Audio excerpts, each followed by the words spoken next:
Prezados irmãos da Fraternidade Espírita Bezerra de Menezes, aqui nós estamos para mais um encontro, mais uma vez mentalizando a casa, as dependências, para que nos sintonizemos com todos aqueles amigos espirituais que lá estão trabalhando e de lá irradiando as suas vibrações para todos nós, de lá nos acompanhando para que tenhamos o amparo, a força, a coragem para enfrentar as dificuldades que porventura aconteçam na nossa vida.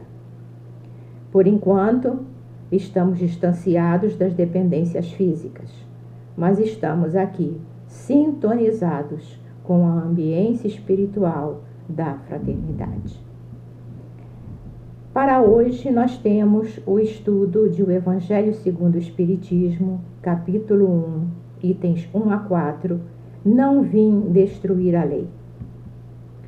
Temos como base para o nosso comentário, e a base que Kardec deu no início do capítulo, o comentário de Mateus, no capítulo 7, versículos 17 e 18, ainda no Sermão da Montanha, quando Jesus diz: não penseis que eu tenha vindo destruir a lei ou os profetas. Eu não vim destruí-los, mas cumpri-los.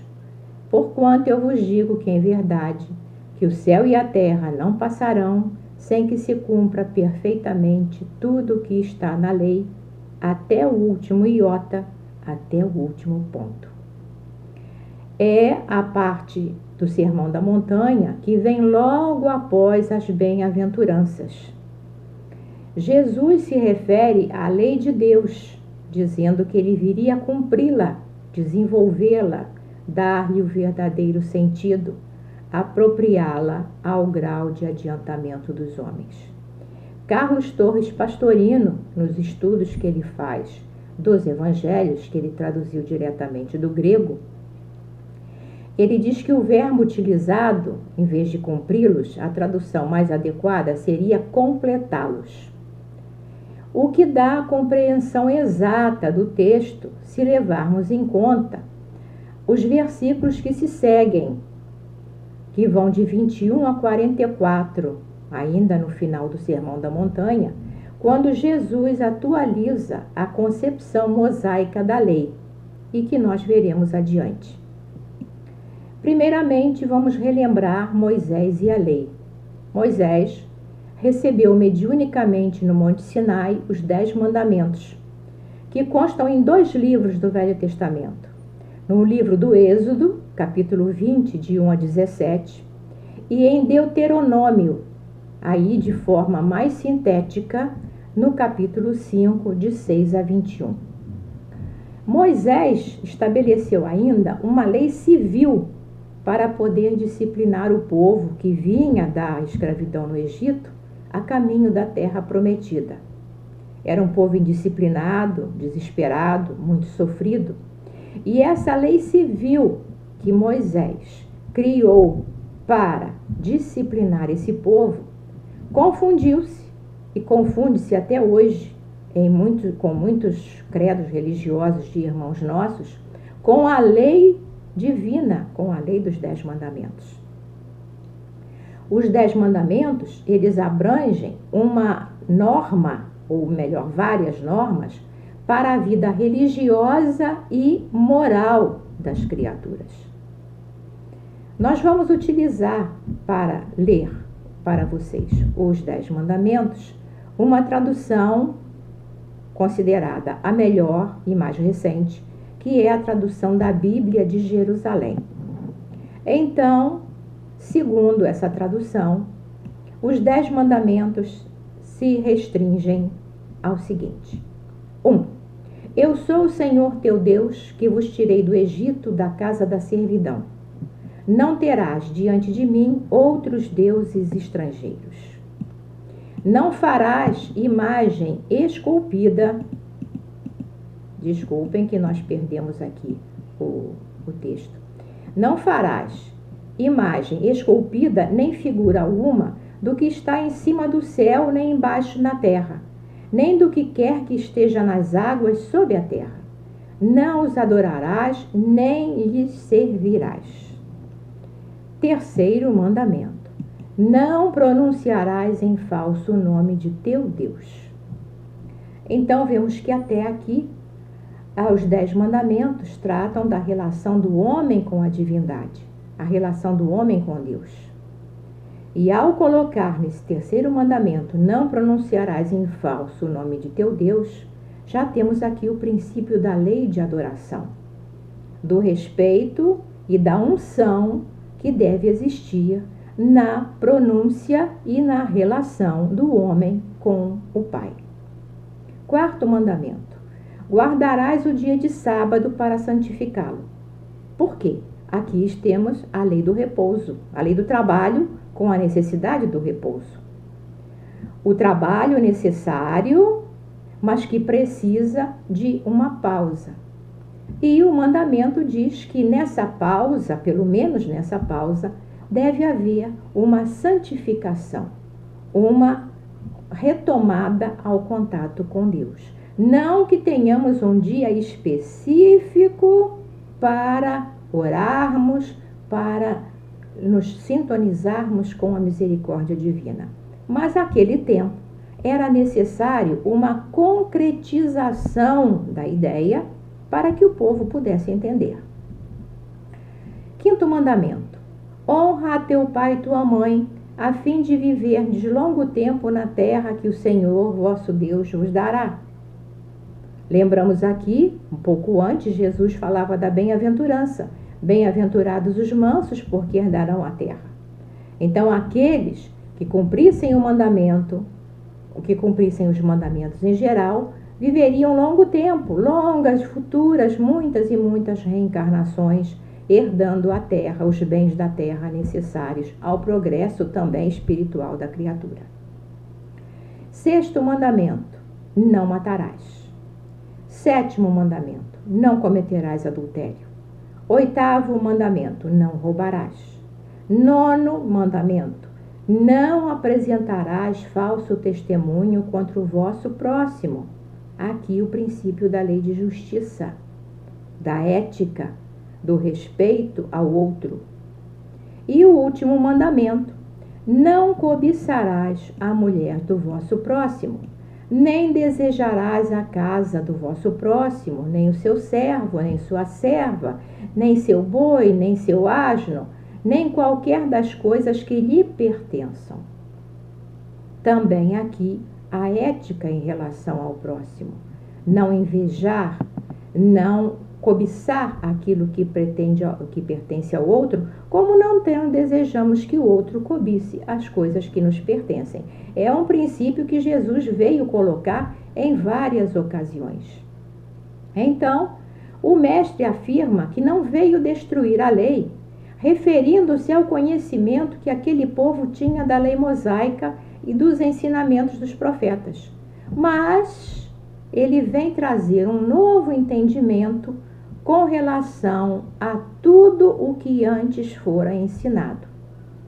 E é por isso que na sequência deste ensinamento, na sequência do Sermão da Montanha, neste mesmo capítulo, Jesus reformula os equívocos trazidos pela lei civil e amplia os conceitos que são trazidos pela divindade, pela espiritualidade superior, no caso, que foram os espíritos superiores que ditaram a Moisés os 10 mandamentos.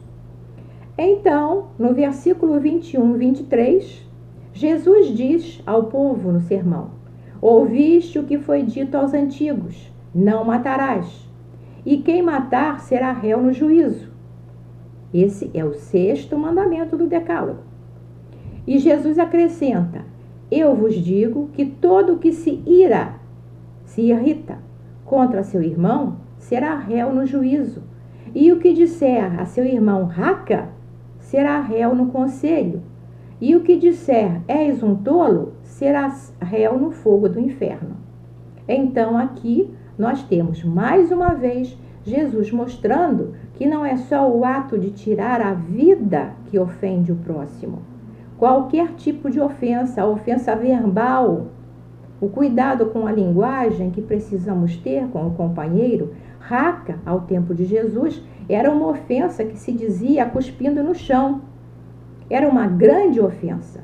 Então, o cuidado com o relacionamento com o próximo, o cuidado com as palavras, porque as palavras também matam.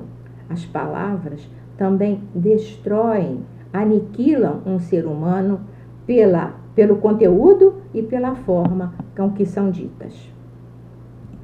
Mais adiante, no versículo 31 e 32, Jesus, trabalhando o 7º mandamento, diz: ouviste o que foi dito aos antigos, não adulterarás. Eu, porém, vos digo que todo que olhar para uma mulher cobiçando-a, já no seu coração adulterou com ela. Aqui também Jesus faz uma referência à lei civil, porque a lei civil dizia que todo aquele que se separasse da sua mulher, por algum motivo qualquer, lhe daria carta de repúdio. Então Jesus diz: também foi dito, qualquer que se desquitar de sua mulher, dê-lhe carta de repúdio. Mas eu vos digo que todo que repudiar a sua mulher, a não ser por infidelidade, a faz adúltera. O que a tornar repudiada comete adultério. Porque, segundo a tradição rabínica, dos rabinos da época, olhar para uma mulher com desejo já era adultério. E Jesus confirma isso. Mas aproveita a ocasião para também se referir à lei de Moisés, que permitia que repudiasse a mulher até por considerá-la simplesmente feia. Autorizava, não só no caso de infidelidade, e não autorizava a união a outro, porque aí todos seriam considerados adúlteros. Então Jesus, confirmando o não adulterar, e aí nós ampliamos o significado dessa palavra. Adulterar significa muitas coisas. Significa alterar para pior. No caso aqui específico, o adulterar da lei civil de Moisés era o adultério entre homens e mulheres. E Jesus realmente confirma isso, que o adultério é um erro, um equívoco. Continua Jesus no sermão: ou igualmente ouvistes o que foi dito aos antigos: não jurarás falso, mas cumprirás ao Senhor os teus juramentos. Jesus aqui fala do 3º mandamento, que é não pronunciar o nome de Deus em vão, os juramentos. E ele acrescenta: eu vos digo absolutamente, não jureis, nem pelo céu, porque é o trono de Deus, nem pela terra, porque é o assento de seus pés, nem por Jerusalém, porque é a cidade do grande rei, nem jurarás pela tua cabeça, pois não podes fazer que um cabelo teu seja branco ou negro. Então, não pronunciar o nome de Deus em vão, não fazer juramentos. E aqui também Jesus altera uma lei civil que está no livro de Números, que manda cumprir juramentos. E os israelitas, naquela época, tinham fórmulas de juramentos por Deus, pelo céu e pelo templo. Por isso Jesus cita Jerusalém. Então, não jurar nem pelo céu, que para eles era onde estava Deus, nem pela terra, onde Deus continuaria presente, nem pelo templo de Jerusalém. Então, atualiza a lei civil, mostrando o equívoco dessa lei. Ainda, Jesus, trabalhando o que foi dito aos antigos, ele diz: vós tendes ouvido o que se disse, olho por olho, dente por dente. Eu, porém, vos digo que não resistais ao que vos fizer mal. Mas se alguém te ferir na tua face direita, oferece-lhe também a outra. Versículos 38 e 39 do citado capítulo do sermão. Aqui Jesus altera completamente a lei de talião, que fora criada por Moisés e está escrita no Êxodo, no capítulo 21, 23 a 25, está no Levítico, capítulo 24, e está também no Deuteronômio, o olho por olho, dente por dente, que Moisés criou essa lei. E Jesus então abole completamente essa lei. Não resistir ao que fizer o mal, oferecer a outra face. E ainda, seguindo, tendes ouvido o que foi dito, já no versículo 43 e 44. Amarás ao teu próximo e aborrecerás teu inimigo. Mas eu vos digo, amai a vossos inimigos, fazei o bem aos que vos têm ódio, orai pelos que perseguem e caluniam. Moisés estabelecera a lei de amor no Levítico. Lá no capítulo 19, Moisés havia colocado: ama a teu próximo como a ti mesmo. E no Deuteronômio, em diversos trechos, ele também dizia que os inimigos israelitas deviam ser olhados como inimigos, o que se pode entender a palavra aborrecer os inimigos. Jesus então chega aqui ao clímax das suas instruções. Foi dito: amarás o teu próximo e aborrecerás teu inimigo, aquele que não fosse companheiro de crença, aquele que prejudicasse o povo hebreu. Mas ele diz: amai os vossos inimigos, fazei o bem aos que vos têm ódio, orai pelos que vos perseguem e caluniam. Então, não destruindo a lei divina, de origem divina, Jesus altera aquilo que os homens tornaram equívoco, aquilo que os homens falsearam. E a reforma mais radical das leis civis de Moisés e dos demais profetas, a pá de cal em todas as falsas interpretações, foi dada por Jesus quando ele, respondendo ao fariseu doutor da lei, que lhe perguntava qual o grande mandamento da lei, Jesus reduziu a: amarás o Senhor teu Deus de todo o teu coração, de toda a tua alma e de todo o teu entendimento. Este é o máximo e o primeiro mandamento. E o segundo, semelhante a este, é: amarás a teu próximo como a ti mesmo. Toda a lei e os profetas estão encerrados neste mandamento. Jesus pronunciou essas palavras em Mateus capítulo 22, versículos 34 a 40. Então aqui Jesus resumiu toda a lei sem contrariar em absolutamente nada a lei recebida no Sinai por Moisés. Quando Jesus diz que o céu e a terra não passarão sem que se cumpra perfeitamente tudo até o último iota, que é o i, uma letra grega, Jesus quis dizer que a lei de Deus será cumprida durante todo o ciclo de vida planetário. Porque é uma lei universal, não é uma lei só para o planeta, é uma lei divina, provém de Deus. E indica, além de tudo, o processo evolutivo. Então, o céu e a terra não passarão, os ciclos planetários não passarão sem que a lei de Deus seja cumprida, ou seja executada, vivida, vivenciada em profundidade por toda a humanidade, porque esse é o processo evolutivo, essa é a nossa destinação enquanto espíritos criados para serem perfeitos. Kardec diz, com muita razão, que o papel de Jesus não foi um legislador moralista, orientando princípios de convivência nas relações humanas e nas relações do homem para com Deus. Sua autoridade foi reconhecida por todos os que o ouviram. E no Sermão do Monte, e em todas as ocasiões que ele falou, mas especificamente aqui nós estamos falando do sermão, sua autoridade foi reconhecida por todos os que o ouviram no sermão, a ponto do evangelista Mateus, que faz essa narrativa, no final do capítulo, que é o último capítulo do sermão, ele diz: ele os ensinava como quem tinha autoridade, e não como os escribas e fariseus.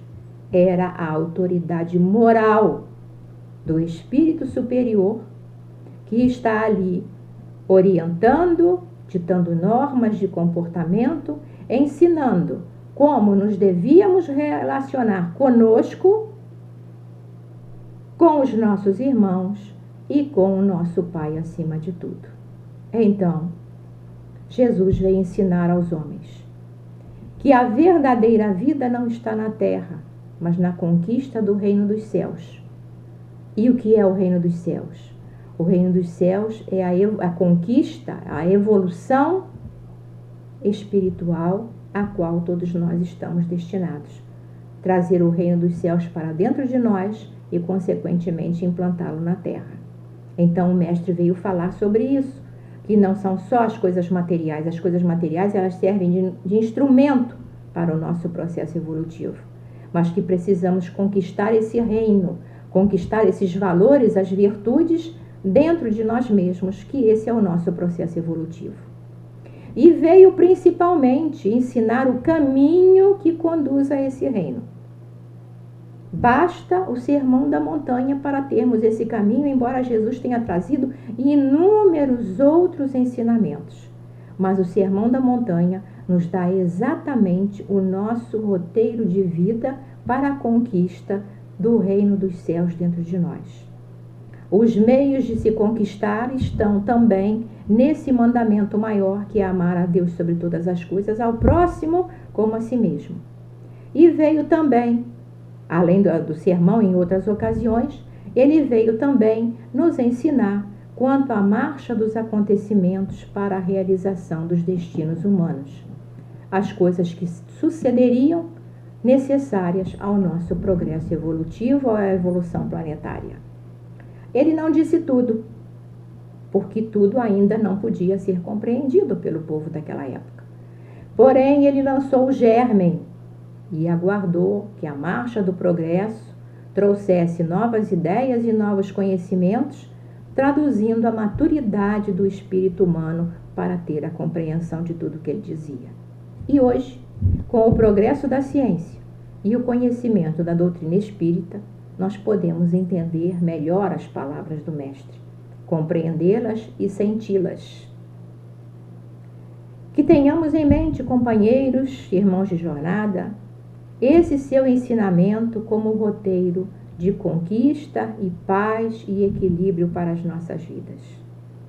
O amor a Deus, o amor a nós mesmos, no sentido de trabalharmos as nossas dificuldades, os nossos defeitos, para nos tornarmos criaturas melhores, o amor a nós mesmos e o amor ao nosso próximo.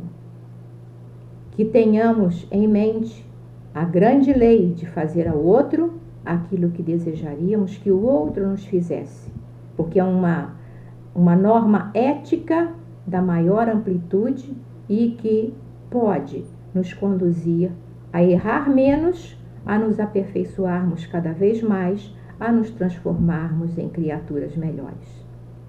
E com estas palavras de Jesus, falando ao nosso coração, nos dando o roteiro de vida, exemplificando, reformulando os nossos conceitos, que essas suas palavras possam ficar no nosso coração, possam nos fortalecer neste momento de dificuldade que toda a humanidade está vivendo, e que possamos rogar a Ele que esta compreensão que hoje temos das suas palavras possa alcançar a todos os nossos irmãos em humanidade, para que eles também tenham a grande oportunidade desta encarnação de vencer a si mesmos, de encontrar o seu próprio eu, de transformar as suas vidas, libertando-se definitivamente dos equívocos, dos erros passados, iniciando uma nova trajetória juntamente com este novo ciclo